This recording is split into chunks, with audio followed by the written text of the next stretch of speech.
The station of the stars. Radio Tatras International. EW to his friends. Eric Wiltsher. The station of the stars. RTI. That'll be us then, and now I've got to push some buttons and do stuff and be all cleverly technical. And what else have I got to do? Do a programme as well. The countdown is on. 3, 2, 1. We're live on Facebook. Ooh, gosh. And I was going to share it with everybody, but I haven't got enough hands to do that because I've got to do something else first, which is this. Now, you can't see what I'm doing at the moment, but I'm being very technical, I promise you. I am being very technical and making sure that I've got everything right before we start the programme, which is very unusual for me. But first of all, this is going to confuse me in a minute. I've only got one place to go today. It's really weird. Anyway, I'm Eric. I'm at the base of the glorious snow-covered Tatry Mountains. People flying into the show already. Hi, guys on Facebook. Hi, guys on you. Oh, gosh. There's so many on you now. And oh, my word, Teddy's getting a lot on Born Live as well. OK, it's snowing like Billy-O here. It really, really is. It's fantastic. I'm loving every... because I'm a big kid, I love snow. So we're going to go to the UK, which is also covered in snow. And we've got to ask our correspondents there for some help in a moment as well. It is Postcard from Poprad, and it's Leigh Banks and Rachel Brunsden together. Yeah, It is. it is. It's been terrible. Honestly, it's been absolutely awful having her here. It's horrible, and I've hated every second I of know. it. Honestly, You it's never have happened not. again. Never to be repeated. No, never to be repeated. You're later in Poprad next week. You'll be leaving Poprad. She's going to take over the world. Well, someone's got to control you, because poor Andrea can't all the time. What makes you think I can? Well, absolutely. I mean, we prayed that Rach would go to England. We did. We prayed. Because it gave Andrea at least half a day off from having to keep control of him. She's had me distracting him, Rob distracting him. Yes. And now we're leaving today because we're headed to London, and Oh, I can see really? she's very gloomy. Oh, no. That's terrible. Anyway, we're going to do some hellos first before we go on to it. And we're going to give you a challenge if you're on one of the chat rooms. And I'm going to do my best to cover all 3 chat rooms. I will do my best. Best wishes to everyone from Bratislava, says Tanya. Hello, Tanya. Shame Rachel didn't bring any good weather with her. I did. She did. Snow, Dave. She did. She really did. Yes, honestly, all she said since she's been here, Yes. that we lie about the fact there is no sunshine in Britain. All she's witnessed since she got here is sunshine. Well, there you are then. Absolutely. Anyway, boys and girls, let's move on a little bit and say hello to the lovely Mandy Lester. My good. Oh, she's good. Hello, Mandy. She's one of the best producers I've ever worked with. She really is. Steve, what? What does she produce? Radio shows. That's all right. I'm just making it clear for the listeners. Ooh, don't you start already. Steve says, are you people coping better than here in the UK? I don't know. We'll ask the question in a moment, Steve, and see what we go. Good afternoon, Eric, says Dave Bradshaw. Hello, Dave. Keith Hello, Rogers Dave. is there. He'll be joining us later on RTI.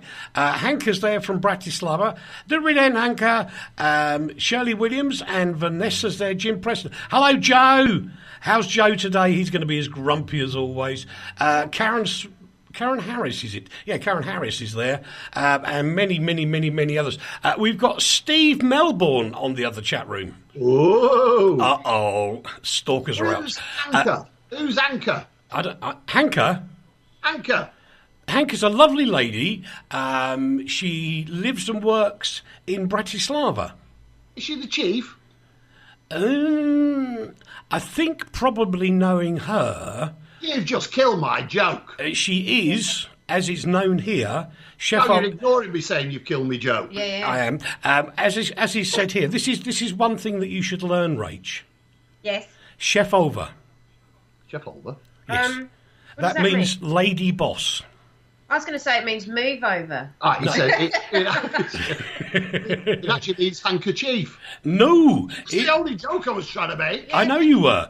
Hang on. Lots more to go through. Robert Dodds, Bet Atkins, and Keith Rogers says, Happy New Year to everyone from the Keith Rogers Show. See you later. What? Not another plug? Well, that's... Well, you're only beating him... Keith, don't worry about it. Mike Darby says hello.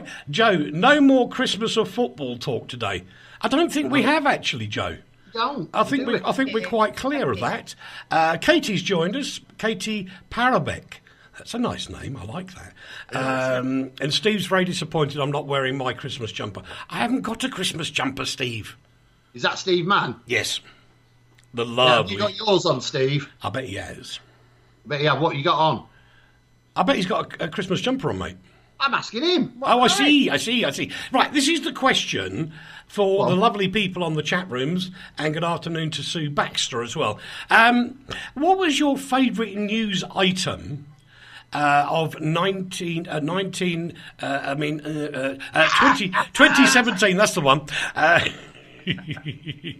You need a time machine to answer the question. Oh dear. So anyway, what was your favourite news story of 2017? Just put a little headline for us on the chat rooms, and we'll do our best to go through them as we carry along. Hello, Paul Brown. Hello to Des Crumble. Hello, Des. You're new. I haven't seen you here before. And Steve reckons he's got a reindeer jumper on.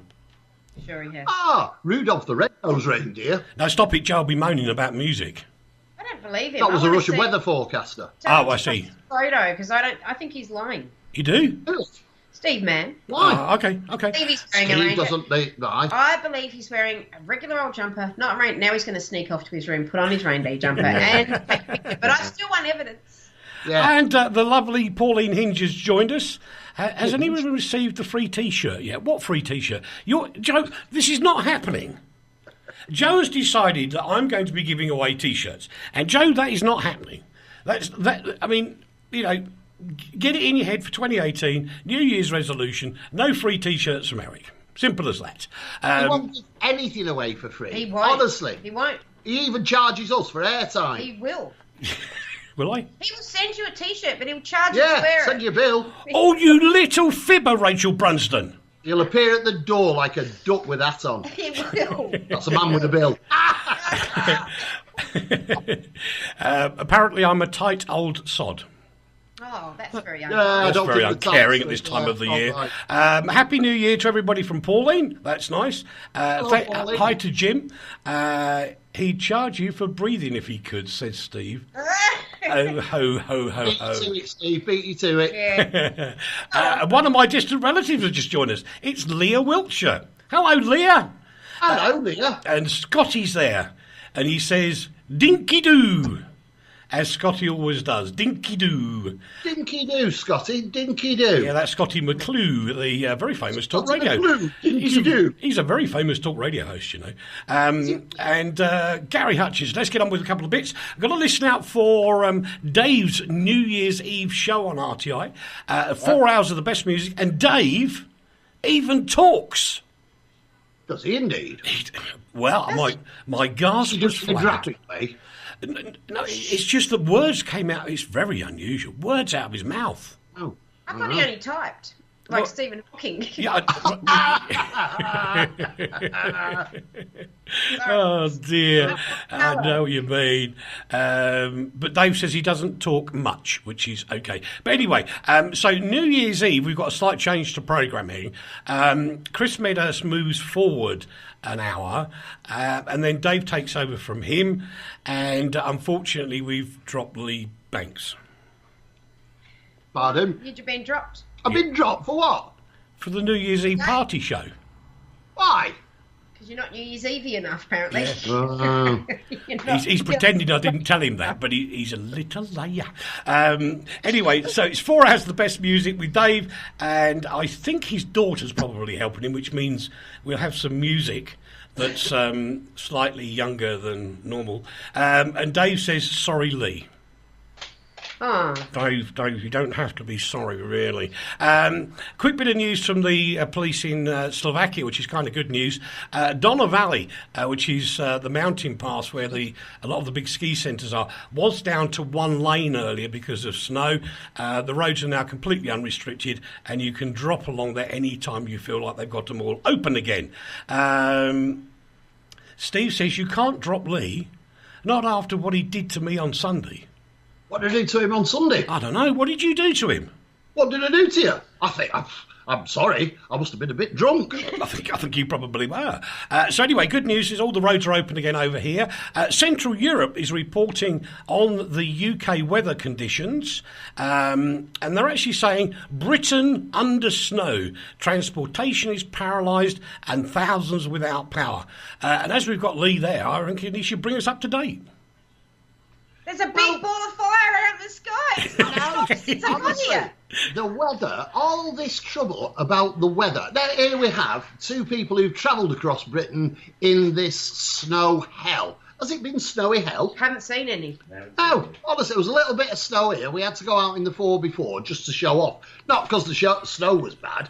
We just wanted to show off in the 4x4. And it wasn't. There is no snow. I just had this awful sight. I just peeked across the desk, and what I saw was the strap and the pink foot of Rob and the strap of his flip-flop. It looked like he was wearing high heels. He's wearing his thongs. He's wearing his pluggers. We're Australian, you know. Right. OK. I think that's too much information. So basically, there isn't a problem.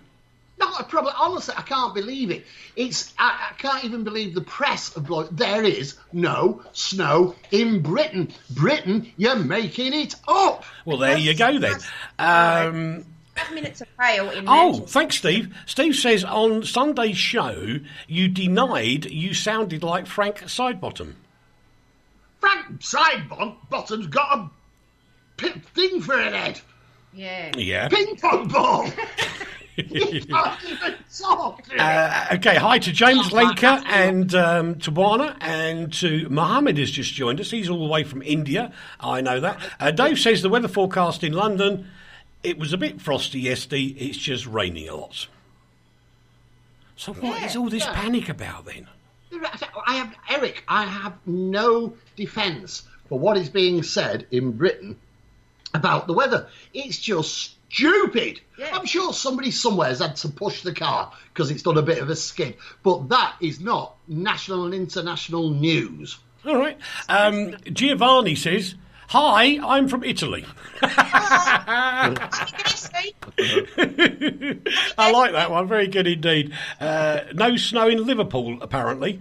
James says, nice one, Eric. Keep up the good work, buddy. Snow here down the road in Lucivna. Of course, yeah, you're on holiday here, aren't you, James? Yes. There is a bit of snow down the road where he is. It is. A little bit of snow. In Britain? No, in Slovakia. Right, all the billions of people who are listening now to this show who are in Britain, get in touch and tell us if you've got any snow in Britain anywhere. Yes. Anywhere. Well, I agree. Will you do that, people? On Facebook, will you tell us what the weather is like where you are? And also, will you tell us what your favourite news item was from 2017 as we move on? Sad news in Afghanistan, another suicide bomber. I'm not going to spend too much time on this. I'm going to share our sympathy for the families that were involved, but I'm not going to share any sympathy whatsoever with the numpties that did it.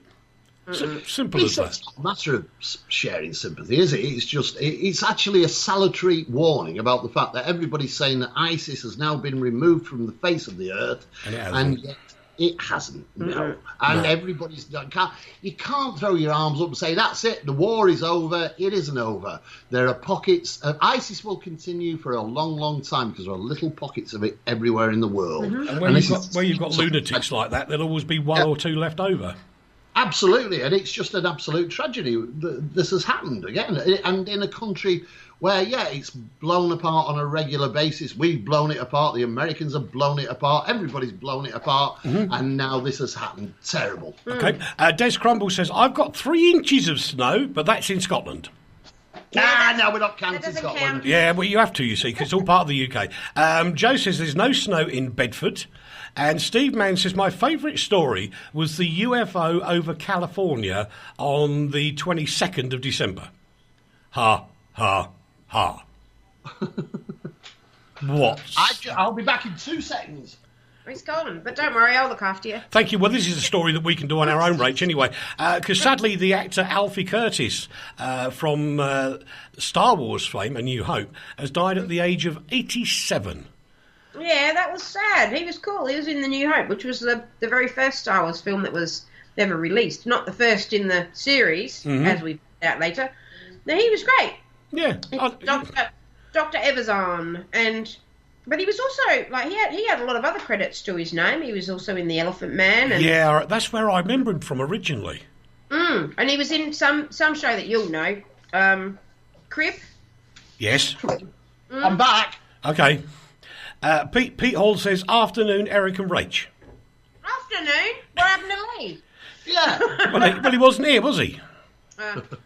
Well, for a moment, but that's not the point. He was here in spirit. Andy Hughes says there's plenty of snow in Eshots in Scotland, whatever that is. I don't We're know. not in Scotland.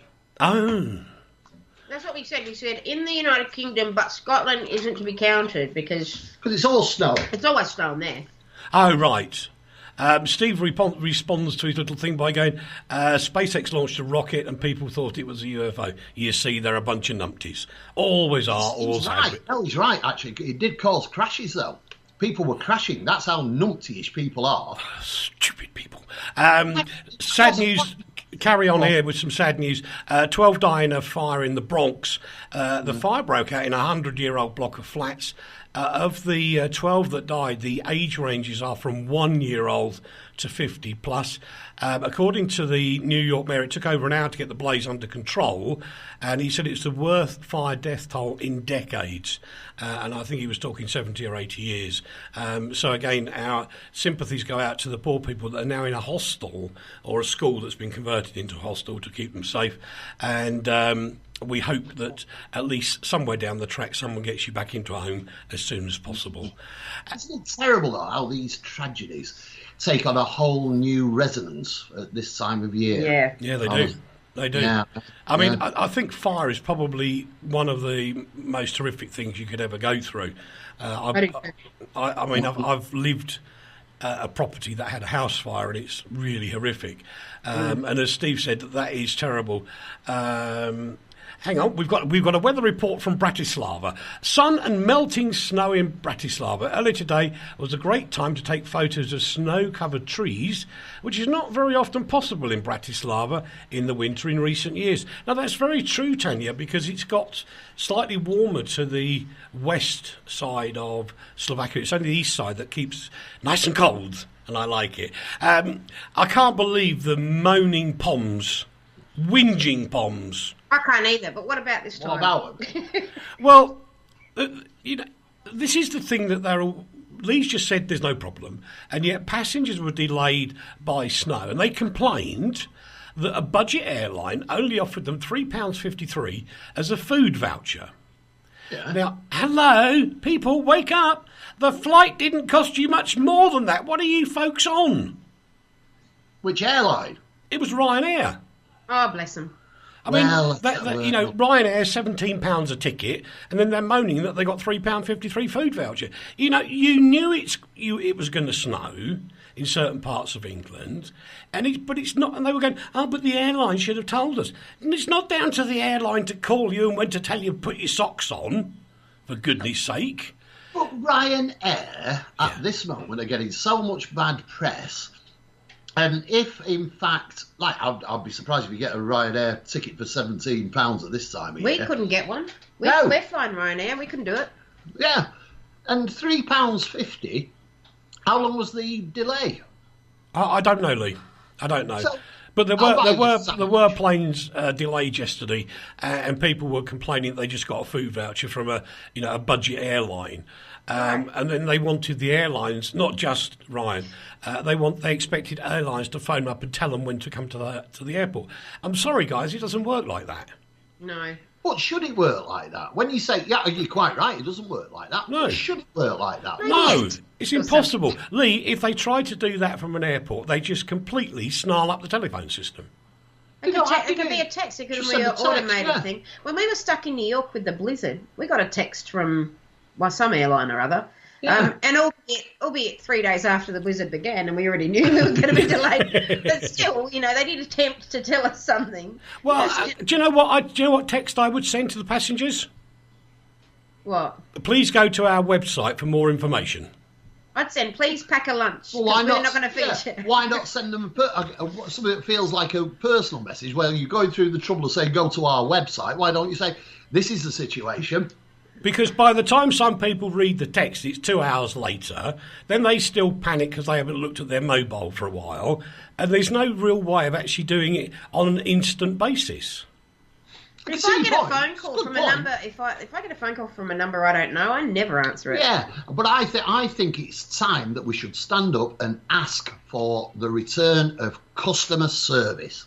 Couldn't agree with you more. Hello to Jenny Hyde. Steve says, I bet New York will help their people more than the council will help the people of Grenfell. I kind of agree with you on that. Andy Hughes says, Shotts is a place in Scotland between Glasgow and Edinburgh. You'd learn something every day on this programme. Scotland. And? Doesn't count. Doesn't count. Scotland doesn't count. So what you're basically saying then is I don't count. You're not Scottish. Half of me is. You're not there now. You're not there My grandmother was from Scotland. Well, she did. I think one of my grandmothers went on holiday in Scotland, so we're like kindred. My middle name's Sinclair, for crying out loud. I don't count. Exactly. And on Sunday evening, I will be wearing my hunting tartan. Oh. Mm. Have you got you some pants on? It'd be a bit cold. No, I just wear the tie version, darling, not the kilt. Shall we make an announcement? Should we make an announcement, Rachel? I think we should. Our technicians have finished. Yes. The job is now done. Yes. Something is about to happen. It is. Yeah. I'm pushing the button. We're pushing the button. It's being pushed. Yes, and? Nothing's happened. We're not pushing it right. I'm not pushing it. I'm not pushing it right. Sorry. We have an update. Oh, God. We have another weather report. This is from Keith in Birmingham. 4 degrees centigrade at the moment, and we are expecting rain. Lots of snow, ice, still here near the Rogers household. We live on a hill, so it's not our fault. Quite right, mate. What's that got to do with snow? Yeah. Because he said lots of snow, ice still here. He's making it up. Yeah, right. And Joe reckons the Scottish half of me is the tight half. Oh, Joe. Oh, dear. Everybody's on about your tightness, you know. When you were younger, it had a wholly different meaning, didn't it? Funny that. Yeah.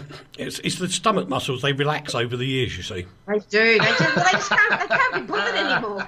I love this next little storiette, because I kept it short.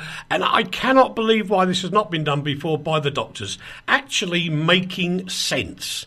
And talking sense. GPs in the UK are urging patients to get advice from respectable online services like the NHS Online and or chemists before making an appointment.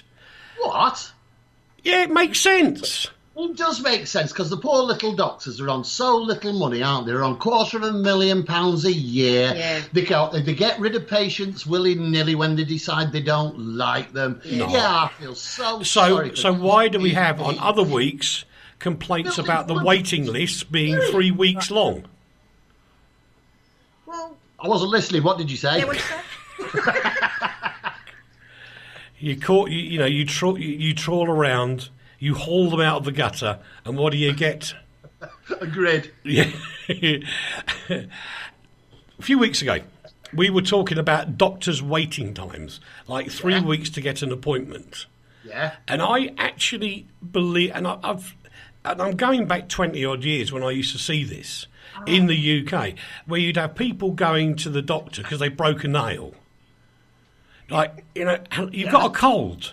You don't need to go to a doctor to get a remedy for a cold or a cough. If you've got itchy skin, just put some what's the stuff that you put on to hydrate your skin, Rach? Moisturiser. Thank you, darling. There you go. See, you don't need to go any further. You ask Rachel. You say, Rachel, I've got itchy skin. And Rachel says, put some moisturiser. You don't need to go to the doctors. The first thing I'll say is it's not my fault. Yeah. The second thing I'd say is, I agree with you to a point. But I also think that, what if you've got a bowler? A bowler? You know? Like a hat? No, like the terrible eating flesh disease. Oh, that one. Oh, no, yes. But that's slightly different. I had a cough last year. I had a cough, and then it turned out I had pneumonia, but I wouldn't have gone to the doctor. I didn't know you had because pneumonia. I had a cough. Yeah, Did you have pneumonia? Blinking awful. You were on the show. You never had a week off, did you? Not like him. No. Not like him. I never laid in a hospital. She never said anything about it, Eric. She had pneumonia. Never mentioned it. No, I never did. I had a little bit of a. But I also had I've got a really great mute button on this thing. Yeah, have you? Yeah. I got the toilet and all sorts during this show. You guys have no idea. Go on, you go first. Well, I was just showing people my duck. Oh, right. Martin's joined us, and Andy Hughes has responded to Joe, who said, can you imagine Eric in a kilt? ? Andy Hughes has replied, lol, Joe. Yeah, no. Thank you. How long's a kilt? Is it below the knee? What, a kilt? No. No, it's not. It's above the knee. It's an above the knee. No, it's on the knee. You tramp. You tramp, Eric. Oh, dear. I'm going to read this whole message out because I totally agree with Steve. If they taught health in schools, including alcohol, then maybe the NHS wouldn't be overstretched with easy-to-remedy ailments. Very good point. Very good point, That's Steve. true. I mean, Very I know good point. hypochondriacs clog up your systems, that's for sure. Yes. Yeah, they do. It's flipping annoying. And I'm now even more annoyed. Why? Why? Because Cadbury's have dropped fudge bars from selection boxes. How rude. Oh, dear. And do you know why they've done it? Because they're not delicious? Why have they done it? Because they've put Dairy Milk Oreo in, which is the European brand of Cadbury's, meaning they don't have to make many national products. They're just filling it up with stuff that sells all over Europe. Excuse me? We're putting Oreos in fudge? Instead of fudge. They've replaced fudge bars with Oreo in the selection boxes. You know, I've got to tell you, your Cadbury tastes very different to ours. Oh, it does, yeah. Very much different. I should have bought some. You should have done. But instead I bought She's got all sorts. You'd like that one. What else have we got to say? We're going to say hello to Rashid, and Lucia has joined us as well. Hello, Lucia. Andy confirms my opinion of a kilt. It should be on or above the knee. What, should you kilt? Yes, that's the length of a kilt. Is that why you have a sporran? No, that's like having a large wallet. That's like having a big vajazzle. Who's a big noter then? Anyway, Cadbury's, I think you're shocking. You've taken over an English institution and you don't understand it clearly. So put the fudgy bars back into these selection boxes and leave Dairy Milk Oreos to other parts of Europe where they like them. Boo, Cadbury. Very boo. And what about these numpties in England? Ooh. £691 million in old £5 notes have not been changed at the banks before the cut-off date. You've just given the government 691 million, folks. How many fivers is that? I don't know. How many fivers are in 691 million? There you are. There's the sum for somebody to work out. That makes my nose bleed, just trying to figure that out. ask Robbie, that'll make more, because he'll be sensible. Come on, Steve. Robbie, what's... Yeah, come on, Rob. What's the number? 691 million divided by 5. How many is that, Robbie? Less than 600. What was that? Oh my God, that's I don't know, we hilarious. laughed over it. You said less than 600. Hello to Tony S. Tony says Happy New Year to everybody. Thank you, Tony. Whilst Robbie's doing his calculations, actually, with my secret webcam, he's taken his shoes off. Interesting, calculating with toes. The body of a father of one was found in a recycling plant after he went missing following a Christmas Day night out. The family in question are asking people to please be sensible about alcohol. The guy actually contacted his fiancée around 11 o'clock on the 22nd of December. He got into what I can assume was a rubbish bin, trying to keep out the cold, I suspect, and he died. And his body was actually found later after the bin was taken to a recycling plant, which is very, very tragic. And they're urging people to stay together and keep an eye out for each other over the New Year period, which is a really good thing to do. Not just with the alcohol side, but if you know somebody is on their own at New Year, do make sure that they are not on their own, or call round, make sure they're happy, and go around and give them some New Year's cheer. Which would be there's a cool campaign they do in Australia called Watch Your Mate. Yeah, right. And it's the same concept. Is buddy up, make sure nobody's by themselves, make sure you take care of each other, etc., etc. Absolutely. But, it's really important. Were you listening this morning? No, I don't listen in the mornings because I sleep till 11 o'clock because Uncle Leigh does. Okay. I'm sorry. The Facebook group has beaten Robbie. Oh. Apparently, it's 38. 138 200 000 £5 notes. See, you know what? Dave Rhodes told us that too. Did he really? Yeah, but do you know how he managed to do it? How? Well, you should check your Facebook page then. Yeah, I'll look at your Facebook page. I can't see my Facebook page at the minute. Well, you can't see what's going on there. No, if you put it in the chat room, I can see it. Go on, have a look then. We can see... People can see all sorts of things today. Yeah, our technicians have done a brilliant job.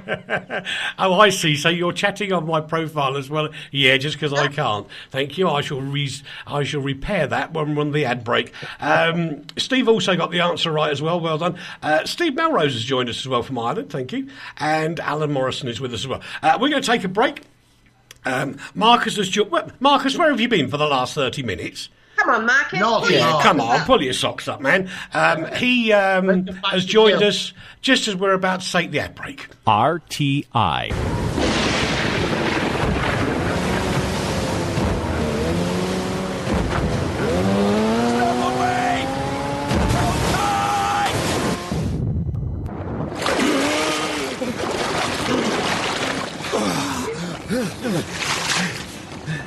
Everybody okay?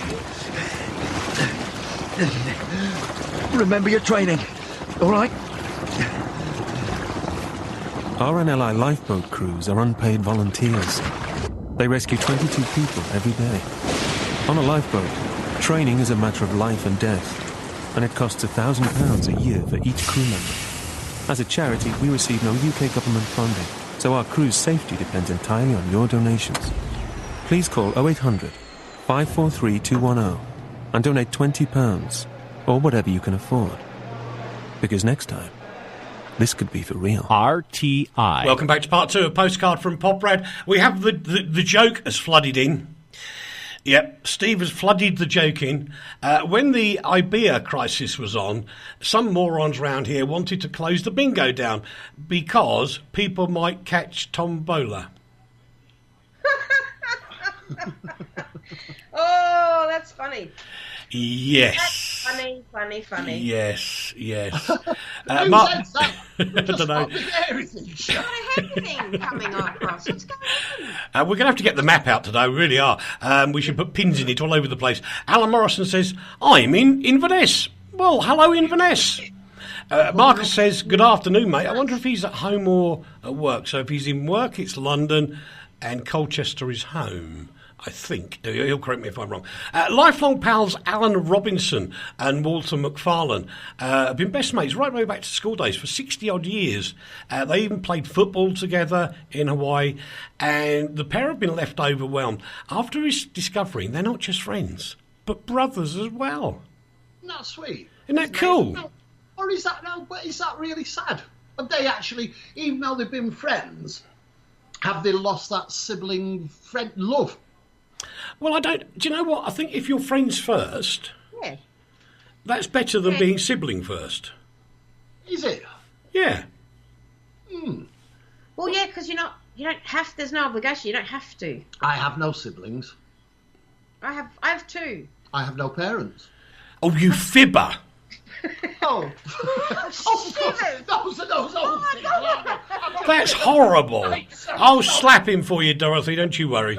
I'll get over there and slap him one. Well, now you don't. Bob You Dylan don't did now. it. Bob Dylan said he didn't have any parents. Did he? He survived. Yeah, but you're not Bob Dylan, are you? No, I'm better looking than Bob Dylan. He wishes he was, but he's not. Yeah, not going to happen. There was a surprise in store for a couple out for a Christmas Day walk in Melbourne, Rach. Who did? Oh, that's right. That was a funny old People in Melbourne are bonkers. They came across a 1 metre long freshwater crocodile on the footpath in the suburb of Heidelberg Heights, which is, you don't find crocs in that part of the world. It's too cold. They don't live there. They live up north in the tropics. But they found this. It really baffled the police because we don't get them. You can't find out where it came from. Right. So they're sitting on the presumption that it was a pet at some point and it got loose. But unsure what to do, they called in a professional snake catcher after the baby croc. And according to Vic Police, the reptile will stay with Mr. Pelly, who's the nice man who caught it, until the Department of Environment, Land, Water and Planning can collect it. So people have these exotic animals not thinking it's going to grow up and try and kill you or escape from it. Absolutely right, Rach. I couldn't agree with you more. He's keeping it, but he hopes that the authorities make it snappy. Are we supposed to laugh now, Rach? Sorry? Are we going to laugh now? No, wasn't funny. I was laughing. Oh, sorry, I was doing my television laugh. Yeah, that's it. I don't actually make a noise. I just sort of throw my head up and down. I know, but They can't hear me on the... Numpties of the world. Steve wants to know, what is too cold? Does too cold mean below 30 degrees Celsius? I don't know. What is it? Well, it's an individual thing, Steve. I'll try and explain it. In Eskimo land, they don't think it's very cold if it's minus 30. In Bermuda, they think it's freezing if it's below 20 degrees centigrade or whatever that is. Yeah. It is a bit weird. I remember going out... You can't say Steve's weird. No, not Steve Weird. You're weird, Steve. You're not weird, are you, Steve? David Waller's there, John Boyd. For the crocs, says Steve. What? No, he's just written another sentence. What is too cold for the crocs, Rachel? Oh, that's a good question. I mean, in Melbourne, temperatures round about now are about sort of 25 on a good day, 35 on a bad day. Really? But most of the time, it's quite mild in Melbourne. It sort of doesn't get hovers around the 20 mark, and in winter, it's sort of 7-8 degrees on a nice crisp day, which I quite enjoy. But it's also the humidity and the waterways where they live, and they only exist up north. Yeah, absolutely. Good afternoon to Jamie and John, who've also joined us. I love the fact that this story didn't get out. Because you can imagine all the conspiracy theorist people. Oh, yeah. Oh, that's a good story. That's a good story. That happened. We nearly all died. We didn't. A surprise asteroid which caught NASA out on Christmas Day has skimmed past the Earth. It missed us by a mere 140,000 miles, which is 224,000 kilometres in new money, which is like... ridiculous. No, it's not. When you think, how far's the moon away? 25,000 miles. So no, the moon is 238,000 kilometres away. That's what I said. Yes. So it was half as close as the moon. Yes. Well, what if it had been like a pinball machine and it got caught between us and the moon? I think it could have wiped us both out. I think it would have burned up in our atmosphere. It would have done. Seriously in danger of. But, I'm sorry, we're doing a serious bit of news, and on comes David Bloomfield, who says, "Heidi hi from Butlins, the New Year's Eve party." Ho, ho, ho. Hello, Dave. Yeah, that's kind of cool. Space starts at 100 kilometres from the Earth. So it wasn't that close, says Steve, who is a bit of a space nut. No, it wasn't that close, and that's why it sort of didn't really make a big deal in the press. I know. In fact, actually, it's Eric Wiltsher who's making a big deal out of it. The press didn't use it. No. We didn't mention it. No. You did. You. Right. Yeah. But I had a purpose. You had what purpose? A purpose. You're keeping fish now. Because the numpties who are the conspiracy theorists didn't get hold of it. I'm now exposing them for being complete numpties. Because they ignored it. Yeah, because they didn't know it was happening. Anyway, I struggle with this story, and Leigh quite rightly put it on the running order, but I do struggle with it a bit. Put my glasses on. Oh, God. The UK has enjoyed its greenest year ever after breaking 13 clean energy records thanks to a boost in renewable power. Well done. Isn't that interesting? Well, it is, but I'm struggling with the numbers. Why? Well, they said that there was one day, just one day, where there was no solid fuel burnt to create energy. That's incredible. One day. That is absolutely incredible. One day. Not good. And the truth is, it was at the time when there was an enormous heat wave in the UK, the one day of summer. And on that day, they didn't use any fossil fuels. You're not going to on a day where everybody's walking around in a bikini and shorts. But you have to put into the fact that this is the first time that has ever happened. Therefore, people were actually burning fossil fuels when people were walking around in bikinis on the hottest day of the year. This is the first time it's happened. This is an amazing breakthrough. But I get it. But the amount of fossil fuel used in decades past on such a day would have been negligible anyway. Yeah, but this is the first time we've used nothing. Oh, all right then. Still think it sounds silly to me. Anyway, he's going to go off into one now, isn't he? What? He's going to go off into one. I know. That's all right. It's probably because he still hasn't got... This story, boys and girls, is based on the fact that once upon a year, somebody siphoned the heating oil out of Leigh's tank by his house. Oh, I know. Yeah, and so guess what we get in the running order? A probe discovered the postcode lottery facing crime victims across England and Wales, with the police performances hugely varying on solving crimes. Yeah. Now, I suppose in Staffordshire, where you are, there's not many crimes been solved, has there?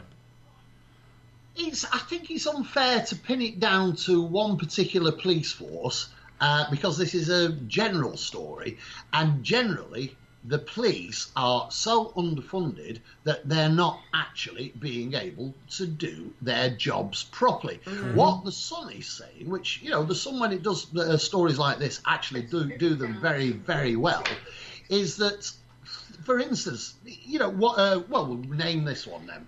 Greater Manchester Police failed to identify a suspect in 91% of all burglaries. Oh dear. Shoplifters in Devon and Cornwall were nearly twice as likely to face police action than in London.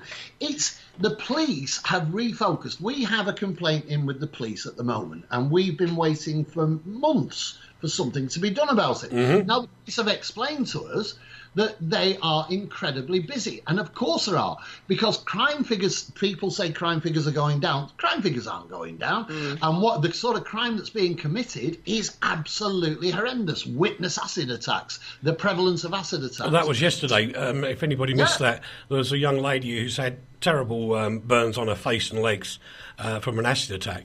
And I've got to say, if you have people that are studying other cultures and the like and being influenced by other idiots, then you will have this. You have got to stop doing this in the UK, which takes me perfectly onto the next story, which is universities could face fines over free speech curbs, which is bonkers.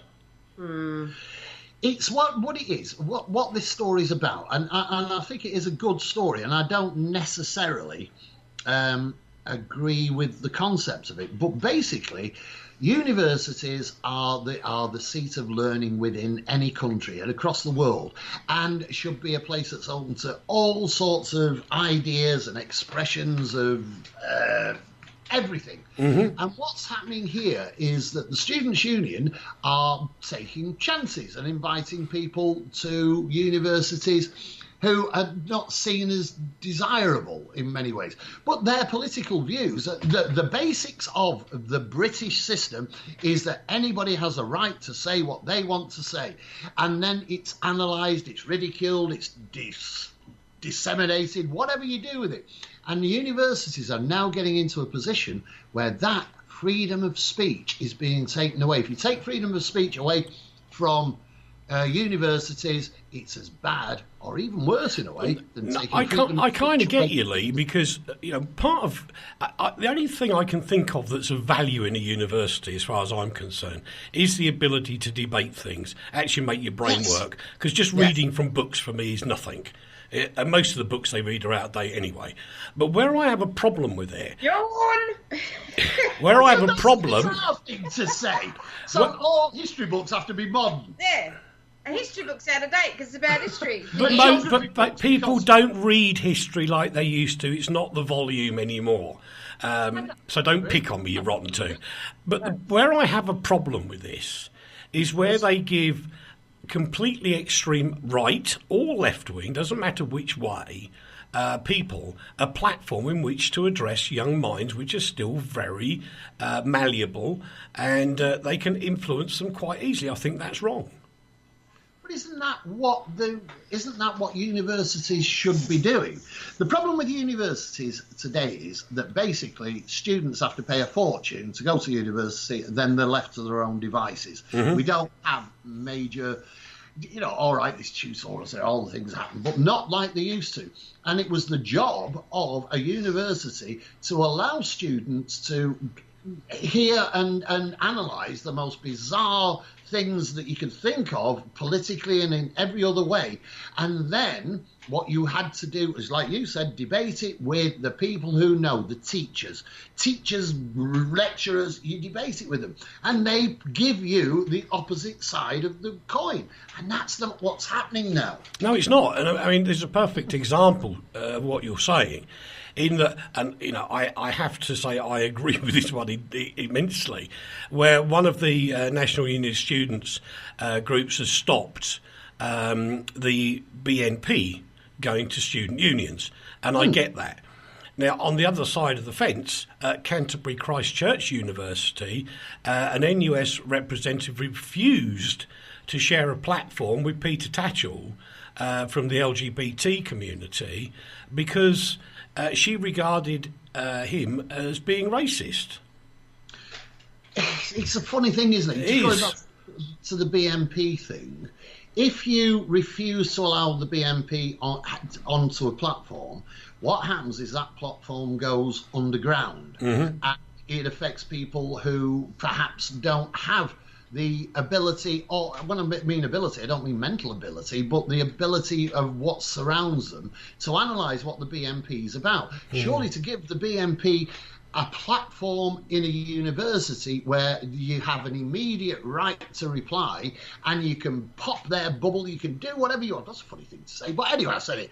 And do what you can to disenamor people of the BNP. That's far better than allowing it to go underground and only be noticed by people who will be enamoured and charmed by it because they don't really understand it. Steve, I'll get shot if I read that out.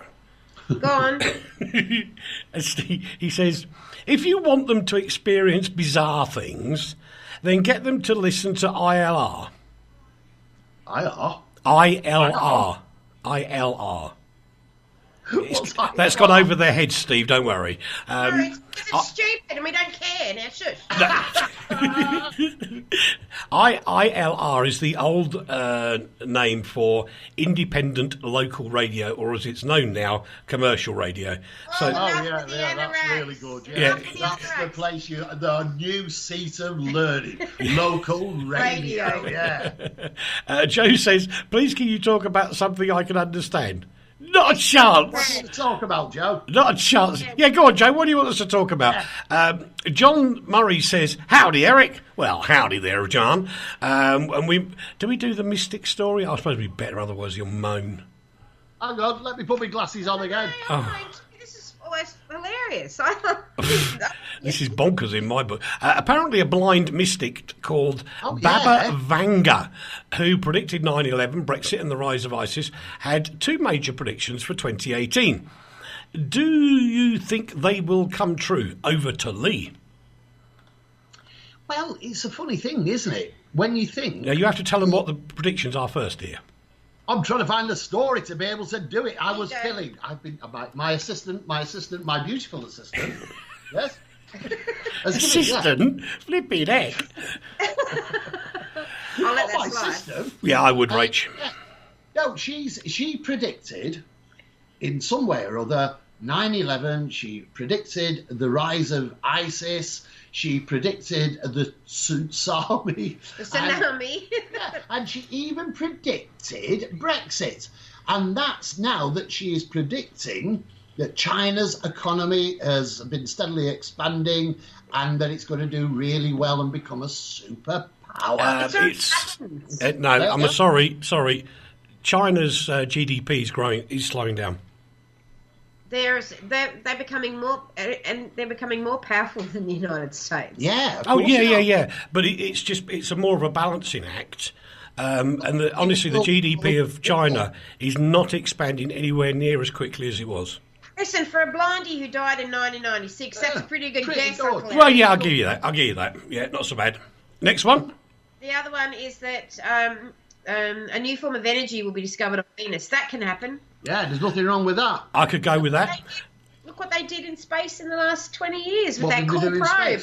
Yeah, that cool probe, did they? That cool probe they had, and it went all around Jupiter and got all that really cool data, and there's all sorts of things that can happen from this. But science is so cool that it can do anything at any time. Now, I agree with you, Rach, and yet Joe says, in response to Leigh's question...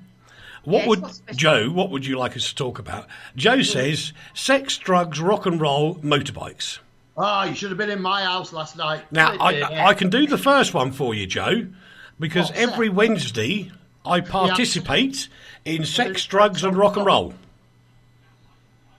I do. I do participate. It's the name of the wine I drink. What, the wine's called Sex, Drugs and Rock and Roll? Correct. Why is it not called wine? That's not very exciting, is it? No. So I have this terrible... then. I have this terrible... motorbikes. I could talk about motorbikes, but then I get shouted at by Mrs. W, who refuses to let me have one. And by my beautiful assistant. Yeah. She doesn't like them either. So anyway, we can talk about glasses of wine, Joe, because seriously, as you can look it up on the web, there is a bottle of a brand name of wine called Sex, Drugs and Rock and Roll. And if I remember rightly, it's French. I can tell you it's a light, white, semi-sweet wine. Comes with a letter. Yeah. That's disgusting. You didn't have to go there. That was just left in the air.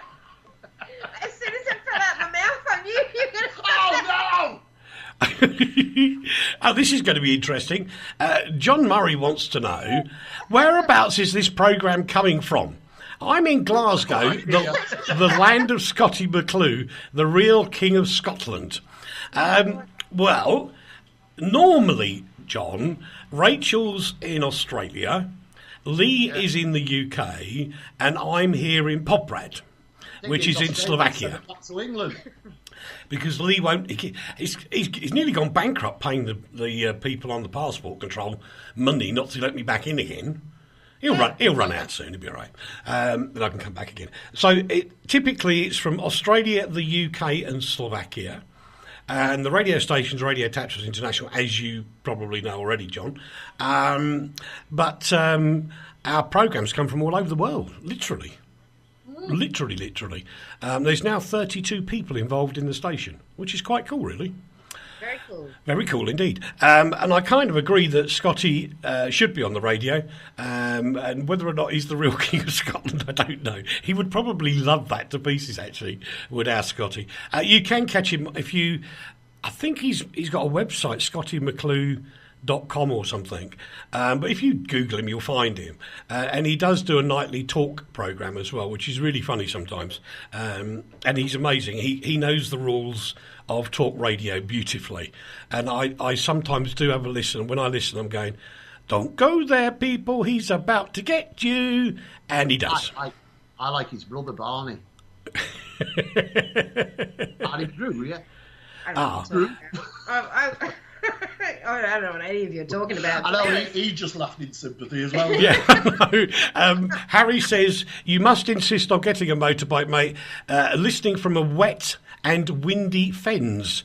And that's in East Anglia, for those that don't know, which is on the sort of east coast of the UK.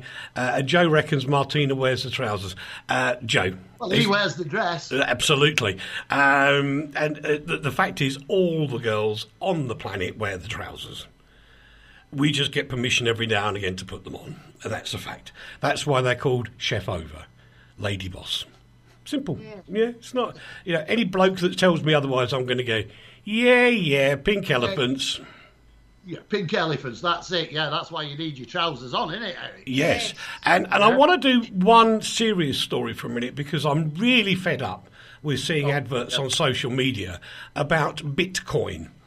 And Leigh found this story about Bitcoin, and would you like to get paid in what is called cryptocurrency? Before we... Well, Leigh, just give us a quick overview of the story. Well, I'm trying to find... There it is. I found it. I found the story. Look, basically, what's happening? Lots of people are talking about bitcoins, and a lot of people are totally miffed with the way the world finances are going, and we're looking for a different kind of currency. Now, bitcoins are just like real money.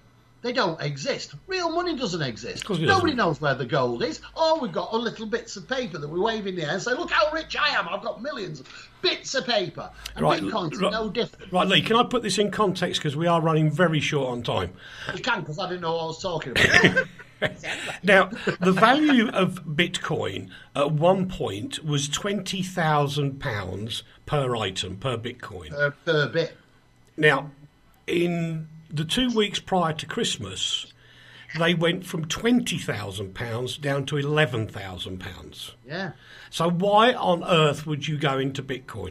The fact is, this is no different to the old .com bubble bursting in the mid-90s. If you remember, there was .com websites going up, making a fortune, and then going bust. Bitcoin... a lot survived, and yes. Make money, and that could happen with Bitcoin. No, Bitcoin is a different form of currency. A lot of people deride it, but surely we should be looking at different currencies, different ways of making business between people. Yeah, and Bitcoin, I don't get that wrong, but don't get me wrong, Leigh. I agree with what you're saying. Absolutely. But where Bitcoin went wrong is it came in and said, we're going to do this, don't care about you lot, go away, go and do something else, and we're going to do what we want. If they'd have come in more sensibly... Just like what the banks say. They don't need to. Bitcoin will survive just by criminal enterprise. Of course. That's where most of it is. Yeah, absolutely. That's what will keep it alive, because it's the best way for criminals to do business with each other. Yeah. And it's brilliant. And you watch these cool shows like The Blacklist and whatnot. Yeah. And it's a brilliant show. And Raymond Reddington, has a Bitcoin account, and they're all talking about Bitcoin in the last season. Everybody's got their Bitcoin account, and that's how Bitcoin will stay alive, through dirty money. Yeah. How Absolutely. Anyway, listen, guys, we've got to do some more messages because we are running out of time. John says there's a wine up here in Scotland called Buckfast. It's a very potent. In Glasgow, we call it, that's how he spelled it, in Glasgow, we call it Wreck the House Juice. Yeah. Interesting. And John here says, love the vibe of the show. Thank you, sir. That's very kind of you. Very kind indeed. Steve says, do you know what? That's why you can only see the upper half of Eric on Facebook, as he isn't wearing any trousers. Ho, and he's got his pink elephants out. Ho, ho, ho. And he adds, the worst bit is, he's wearing his wife's blouse today. No, I'm not. It's a boy's T-shirt. That's very rude. That is very rude. rude. And Joe reckons that underneath the desk I'm wearing stockings and suspenders. Right. He does wear those. I've seen that. There are people that have, and that was at the Rocky Horror Picture Show, another one. You two guys, you just got to say quickly, Happy New Year and goodbye. Happy New Year and goodbye. That was faster than I was expecting, but thank you very much indeed. It leaves me to thank Rachel and Leigh for being here all year long and holding the fort many times. And to you lovely people out there in RTI land, thank you so much for your company. We really, really do appreciate it. Up next, it's good old Steve along with his amazing show.